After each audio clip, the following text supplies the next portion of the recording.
Hello everyone, स्वागत है आप सबका हमारी सीरीज लीगल करंट अफेयर्स में, जहां हम लेटेस्ट केसेस को समझते हैं उनके फैक्चुअल बैकग्राउंड के साथ और ये भी समझते हैं कि आप इन केसेस को अपने मेंस के आंसर्स में किस तरह से साइट कर सकते हैं।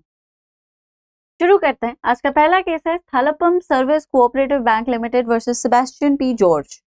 अब इस केस में क्या हुआ कि इस बैंक ने अपनी मैनेजिंग कमेटी के इलेक्शंस को कंडक्ट करवाया। कुछ कैंडिडेट्स जीत गए, कुछ हार गए। हारे हुए 4 कैंडिडेट्स ने इलेक्शन पिटीशन फाइल किया और इलेक्शन को चैलेंज कर दिया। उनका कहना था कि बैंक ने इलेक्शन प्रोसेस में मैल प्रैक्टिस को यूज किया है। कुछ 2000 कैंडिडेट्स थे जो इलीगल इंक्लूजन थे, मतलब वो बैंक के जुरिस्डिक्शन में नहीं आते थे और लीगली वो वोट नहीं दे सकते थे, और इसी की वजह से जो रिजल्ट आया है वो ऐसा आया है। ठीक है। अब सबसे पहला जो इशू था वो एक्चुअली लिमिटेशन का था। जब उन्होंने ये चैलेंज किया तो पेटिशनर्स का, बैंक का कहना था कि आप लेट हो गए हैं, लिमिटेशन पार हो गया है, लेकिन लिमिटेशन पार नहीं हुआ था। The last day for instituting the suit was in fact a public holiday, और अगर कोई पब्लिक हॉलिडे लास्ट डे पड़ता है तो एक दिन एक्स्ट्रा मिल जाता है। If you can file the suit the next day it will be a valid suit, है ना। लिमिटेशन एक्सपायर नहीं माना जाता, पता ही आपको। खैर, तो सेक्शन 10 जनरल क्लॉजेस एक्ट लग जाता है इसमें, और लिमिटेशन को ऑब्जेक्शन खत्म कर दिया। कोर्ट ने कहा नहीं, लिमिटेशन नहीं है यहाँ पे, सूट इज क्वाइट मेंटेनेबल, और because of the fact that it was a public holiday I can entertain the suit. तो ये तो खैर खत्म हो गया, and this became an exhibit later on, है ना। Exhibit is the proof. तो जितने भी प्रूफ्स होते हैं, एफिडेविट्स, डॉक्यूमेंट्स एक्सेट्रा, वो एज एग्जिबिट्स प्रेजेंट किए जाते हैं कोर्ट्स में। अब दूसरा इशू हम डिस्कस कर चुके हैं, 2000 इलीगल वोटर्स का एलिगेशन। फाइनल वोटर्स की लिस्ट में 2000 लोग हैं जो बैंक के जुरिस्डिक्शन के बाहर हैं। अब जब वो जुरिस्डिक्शन में नहीं है तो वो वोट नहीं दे सकते, फिर भी वो वोट देने आए, ये इंक्लूजन इलीगल है। इलेक्शन का पूरा जो रिजल्ट है वो आया ही इस वजह से क्योंकि इन्होंने इलीगली लोगों को ऐड किया है। तो इलेक्शन का पूरा जो प्रोसेस है वो विशिएट हो जाता है। अब इस एलिगेशन को प्रूव करने के लिए उन्होंने एक और एप्लीकेशन फाइल की, और उस एप्लीकेशन से उन्होंने डॉक्यूमेंट्स के प्रोडक्शन के लिए डिमांड किया। Membership registers, identity registers, election records, inquiry reports, ये सब प्रोडक्ट प्रोड्यूस करने के लिए उन्होंने डिमांड किया, विच इज ऑर्डर 11 रूल 14। ठीक है। आर्बिट्रेशन कोर्ट ने कहा बिल्कुल सही बात है, ऑब्वियसली इन्हीं डॉक्यूमेंट्स के थ्रू पता चलेगा कि वो 2000 लोगों का इंक्लूजन इलीगल था या लीगल। तो कोर्ट ने इस ऑर्डर को अप्रूव करके, मतलब एप्लीकेशन में ऑर्डर दे दिया कि हाँ, जो डॉक्यूमेंट्स प्रोड्यूस करने के लिए कहा गया है उन्हें आप प्रोड्यूस कर दीजिए। This became another exhibit. अब बैंक ने इसी बात पे रिट फाइल कर दी, कह के कि भाई डॉक्यूमेंट इतना वॉल्यूमिनस है, आप पता नहीं क्या क्या डिमांड कर रहे हो, it is a roving inquiry, तो हम तो नहीं ला पाएंगे, you are fishing for evidences, और this is something that is not allowed as per the civil process. अब आगे बढ़ने से पहले ऑर्डर 11 को डिस्कस कर लेते हैं, तब आपको समझ आएगा कि रोविंग इंक्वायरी क्या होता है। Order 11 is discovery and inspection. Important order है, एक ट्रूथ एक्सट्रैक्टर मशीन की तरह काम करता है। ठीक है, याद रखने के लिए ये बड़ा अच्छा तरीका है। पार्टी को मजबूर किया जाता है कि जो बात आप छुपा रहे हैं वो कोर्ट के सामने आप लेके आइए। तो जो डॉक्यूमेंट आपके पास है उसे प्रोड्यूस कीजिए, अगर कोई इन्फॉर्मेशन आपके पास है तो उसे डिस्क्लोज कीजिए। पर्पस क्या है कि भाई केस को क्विकली, इफेक्टिवली और फेयरली एडजुडिकेट किया जा सके, कोई झूठ ना बोले, कोई हाइड एंड सीक का गेम ना खेले, सारे कार्ड्स टेबल पे रख दो ताकि इफेक्टिव डिक्री पास की जा सके। ठीक है, एक प्रॉपर जस्ट एडजुडिकेशन के लिए जितना भी डॉक्यूमेंट जरूरी है वो सारा डॉक्यूमेंट आपसे पेश करवाया जा सकता है, आपको पेश करने के लिए कंपेल किया जा सकता है। अब ऑर्डर 11 का जो ओवरऑल पर्पस है वो यही है कि भाई डॉक्यूमेंट्स प्लस इंफॉर्मेशन के थ्रू आप ट्रूथ को एक्सट्रैक्ट कर सकें।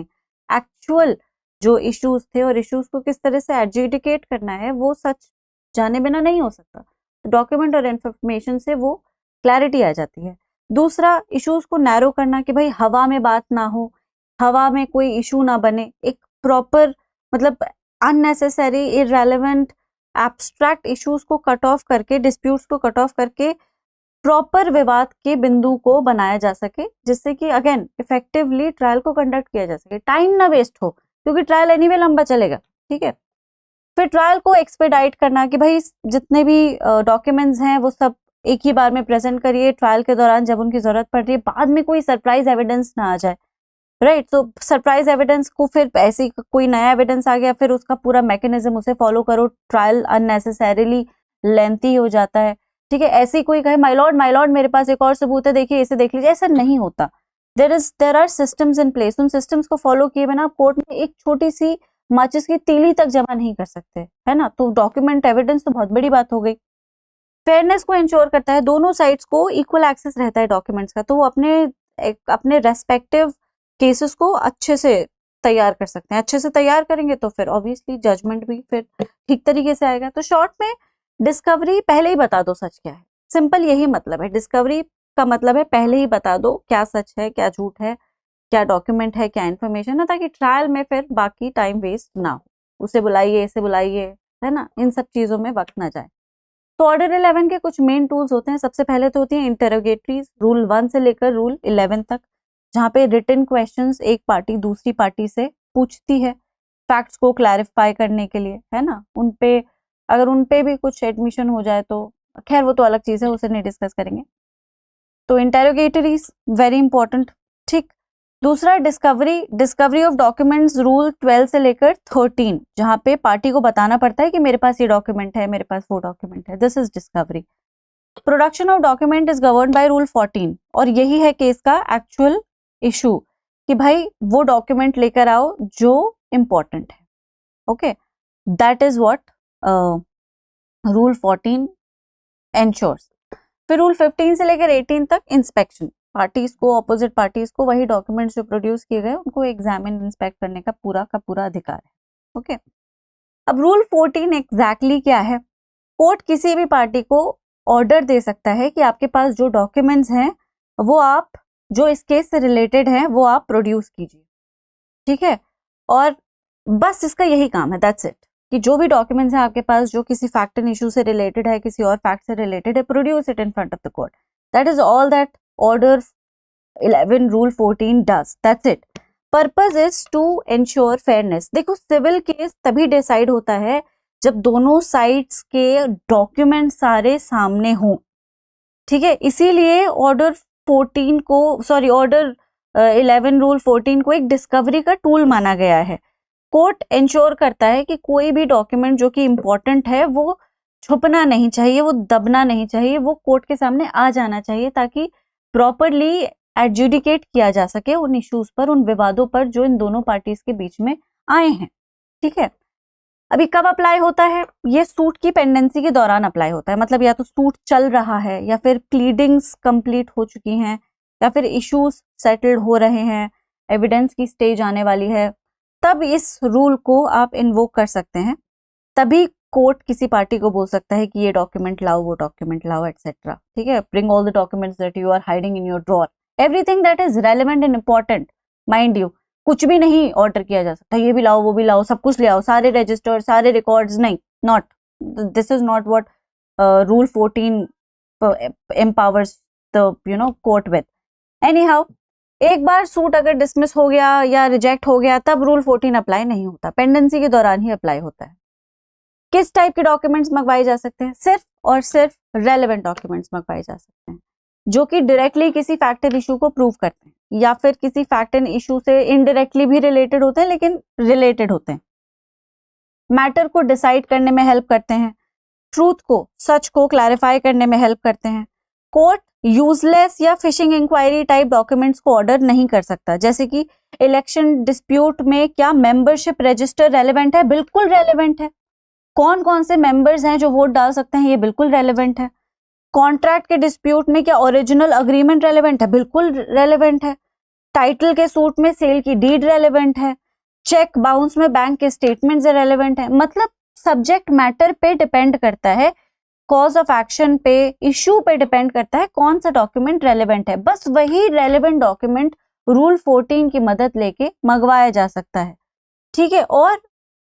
और कुछ नहीं मंगवाया जा सकता, मतलब you can not just ask the party to bring everything, ठीक है। अच्छा, दूसरा जो इसका कैरेक्टरिस्टिक ये है कि ये डॉक्यूमेंट्स ऑन ओथ प्रेजेंट किए जाते हैं, produce the documents on oath. ठीक है, ये बहुत इंपॉर्टेंट पॉइंट है, इसको ध्यान रखिएगा।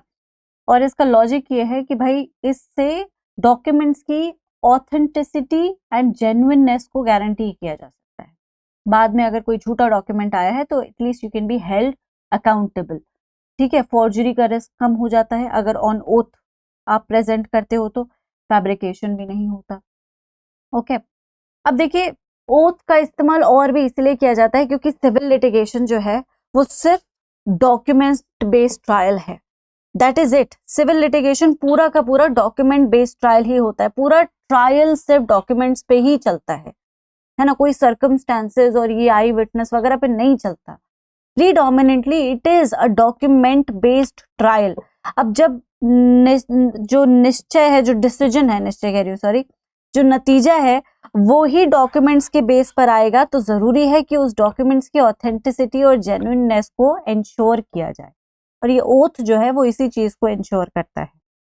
ठीक है लेकिन इस ऑर्डर रूल 14 में जो भी एप्लीकेशन फाइल होती है उस एप्लीकेशन पे डिसीजन लेना कोर्ट का डिस्क्रेशन है। ठीक है, मतलब कोर्ट का राइट है, ऑब्लिगेशन नहीं है। पार्टी डिमांड करेगी, कोर्ट को देना पड़ेगा ऑर्डर की नहीं आप डॉक्यूमेंट प्रोड्यूस करो। It doesn't work like that. Court का फोकस इन्हीं चीजों पे रहता है कि भाई डॉक्यूमेंट रेलेवेंट है भी कि नहीं, एडजुडिकेशन के लिए नेसेसरी है कि नहीं। अगर हाँ तो ठीक है प्रोड्यूस करो, नहीं तो फिर नहीं जाए।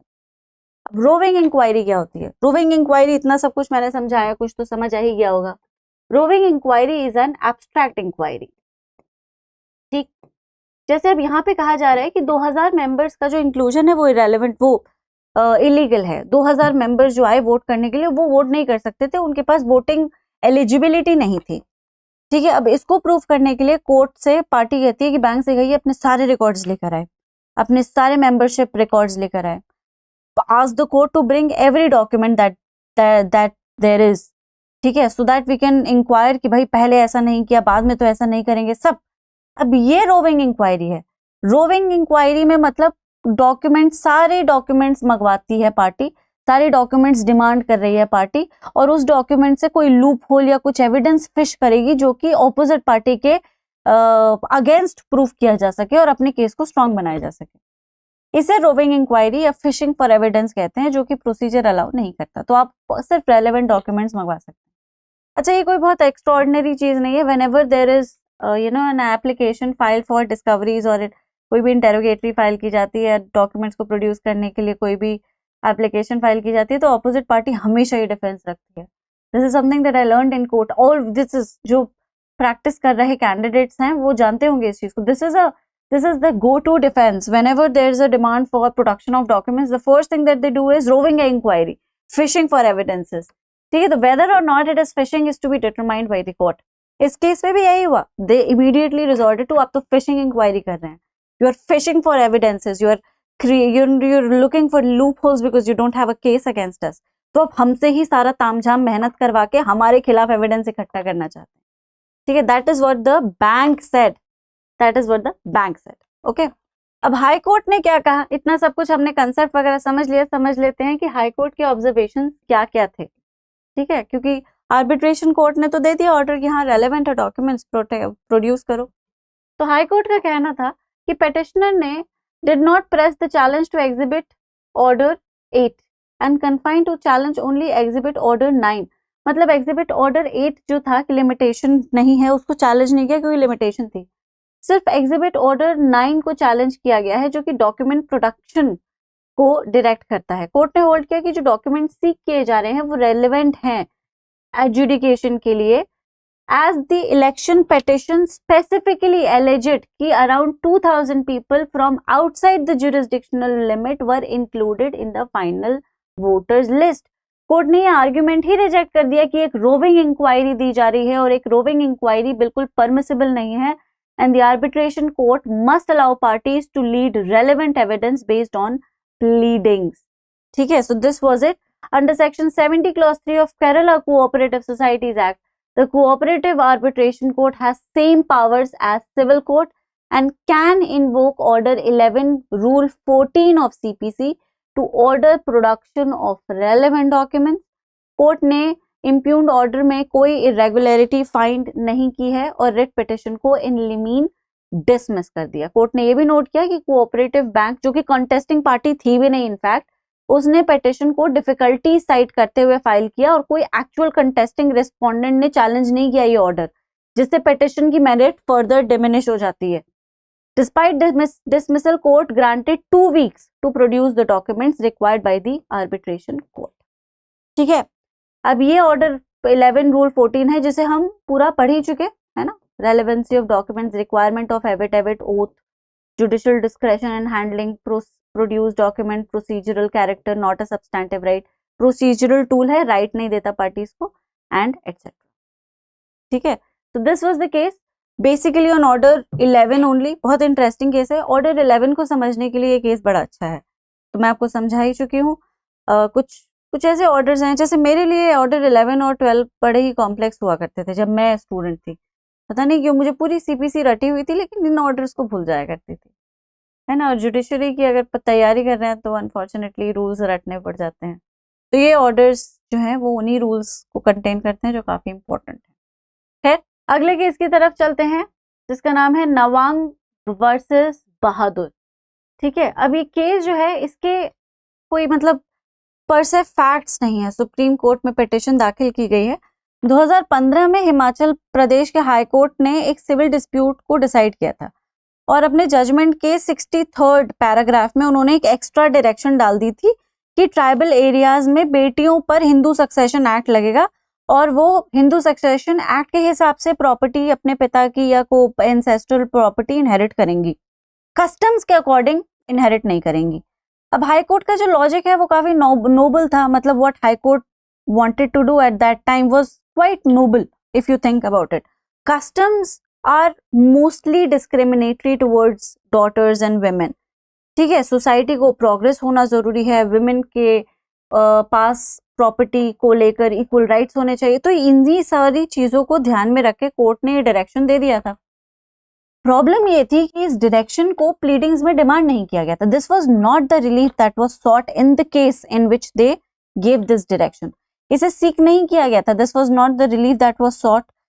दूसरी बार ना प्लीडिंग्स में ये मसला था ना इश्यूज में ये मसला था, रिलीफ तो खैर मांगी ही नहीं गई थी। और सबसे इंपॉर्टेंट बात, हिंदू सक्सेशन एक्ट अपने आप को ट्राइबल्स के ऊपर अप्लाई करता ही नहीं। उसमें एक्सप्लिसिटली दिया हुआ है that the act does not apply on scheduled tribes. वो अपने ही कस्टमरी रूल्स के हिसाब से खुद की प्रॉपर्टी, मैरिजेस, रिलेशनशिप्स को गवर्न करते हैं। हिंदू लॉज उन पे नहीं लगते।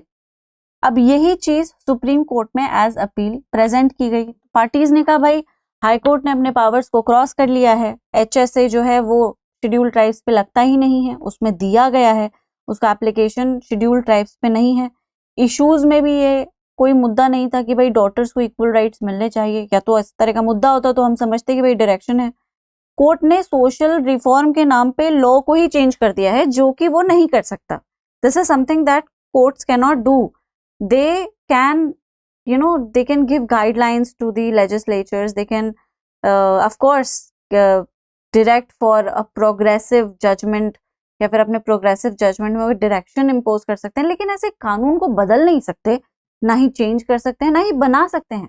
They cannot make, break or amend laws. That is not their power. The only power is to interpret the application and the meaning and the philosophy. That is it.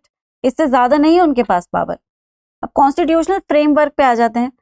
ठीक है, article 341, 342 scheduled caste और scheduled tribe president के notification से बनती हैं। तो कोई state list या कोई भी स्टेट इस लिस्ट को चेंज नहीं कर सकता, ये प्रेसिडेंट के ऊपर ही है पूरी तरह से। तो कोर्ट इसीलिए कोई भी प्रोग्रेसिव जजमेंट नहीं दे सकता, किसी को किसी का हिस्सा नहीं बना सकता, किसी के ऊपर लॉ अप्लाई नहीं कर सकता, किसी के ऊपर से लॉ का एप्लीकेशन हटा नहीं सकता। This is something that is exclusively legislatures और एग्जीक्यूटिव्स डोमेन। ठीक है, depending on what the problem is. Issue के बेसिस पे डिसाइड होता है कि भाई एग्जीक्यूटिव की पावर है कि लेजिस्लेचर की पावर है। इस केस में लेजिस्लेचर और प्रेसिडेंट की पावर थी और कोर्ट ने इस्तेमाल कर ली। Section 2 Clause 2 of Hindu Succession Act specifically says nothing in this act applies to scheduled tribes unless central government notifies otherwise.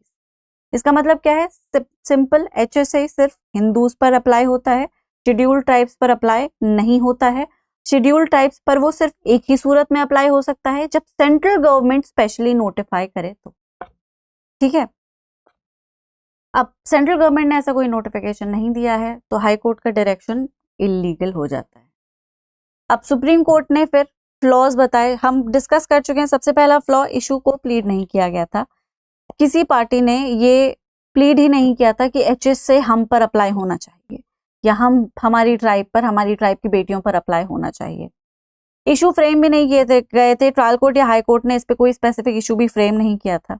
दूसरा, इशू को आर्ग्यू भी नहीं किया गया था। This point was not even ये विवाद का बिंदु ही नहीं था, तो इस पे आर्ग्यूमेंट भी नहीं किया गया। तो कोर्ट ने जो जजमेंट दिया वो अपने डोमिनियन से बाहर दे दिया थोड़ा। दे बिकेम एक्सट्रीम विजिलेंटीज, है ना। तो प्रेसिडेंट्स को साइट किया गया है जो बहुत इंपॉर्टेंट थे, तीरथ कुमार वर्सेस दादू राम या Madhu Kishwar versus state of Bihar 1996 का केस है। ठीक है, ट्राइबल सक्सेशन एक कस्टमरी लॉ है और Hindu succession act, Indian succession act, Sharia law, ये उन्हीं पर लगते हैं जिन पर एक्ट ने एक्सप्रेसली दिया हुआ है कि किस पर अप्लाई होंगे। ठीक है, by way of judicial pronouncements you can not change the application, the legislature would do it. ठीक है, अब कोर्ट का क्लियर मैसेज है कि court can not legislate social reforms, you cannot override express statutory prohibitions. You can change society through interpretation, but you cannot issue a judgment which is kind of a notification style amendment. That is not what your power is. ठीक है, notification का power सिर्फ government का है, वही करेगी, judiciary का नहीं है।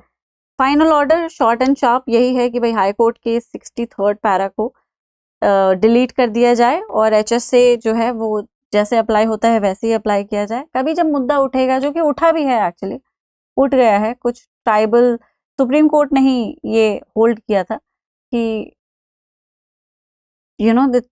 if a daughter, even if there is a custom that excludes a daughter from equality or prosperity, we will not allow that custom, we'll allow the social reform to continue.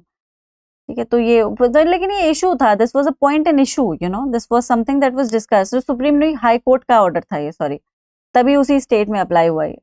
अब this is, you can interpret the law to make it apply on everybody, मतलब, लेकिन आप उसको amend नहीं करोगे, मतलब they actually changing the provision all together, which is not right, कि भाई अप्लाई नहीं होगा या होगा, that is not something you can do, है ना। तो this is basically what happened in this case, और इसमें फैक्ट्स वगैरह नहीं है। Application of Hindu succession act जो कि इंपॉर्टेंट है, तो